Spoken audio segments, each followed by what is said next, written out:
On the economic front, the U.S. Federal Reserve's Jackson Hole Symposium has now kicked off, with much attention on Chairman Jerome Powell's keynote speech. Our correspondent Moon Ji-young has more.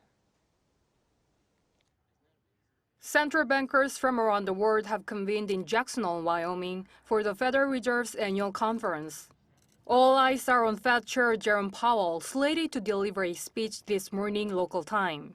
His address comes amidst political pressure from U.S. President Donald Trump, who continues to push for interest rate cuts. Market expectations are divided on what Chairman Powell will signal. This is due to the conflicting signals emanating from the crucial economic indicators, employment and inflation data. Employment indicators have begun to show signs of stress.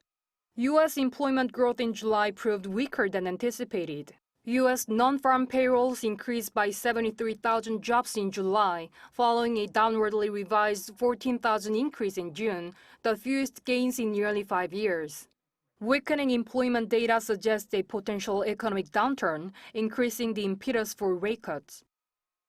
We do expect the Federal Reserve to favor that side of the mandate. So, focusing more on the employment side versus the inflation side.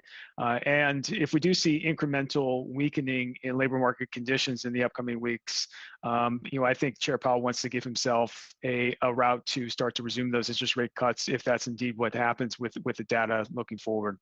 Conversely, the inflation picture remains unstable. The U.S. Producer Price Index for July surged by 0.9%, exceeding the forecasted 0.2% increase and the largest monthly increase since June 2022. This inflationary pressure hinders prospects for rate cuts. Meanwhile, minutes from the Fed's July session indicate that most policymakers largely agreed on maintaining the interest rate at 4.25% to 4.5%, primarily citing heightened inflation risks stemming from President Trump's tariff policies. Notably, however, 2 members of the Fed committee dissented from this status quo, voting instead for a 25 basis point rate cut at the last policy meeting on July 29th and 30th. This marks the first time since 1993 that more than one Fed governor has voted against a rate decision. Moon Ji-young, 아리랑뉴스.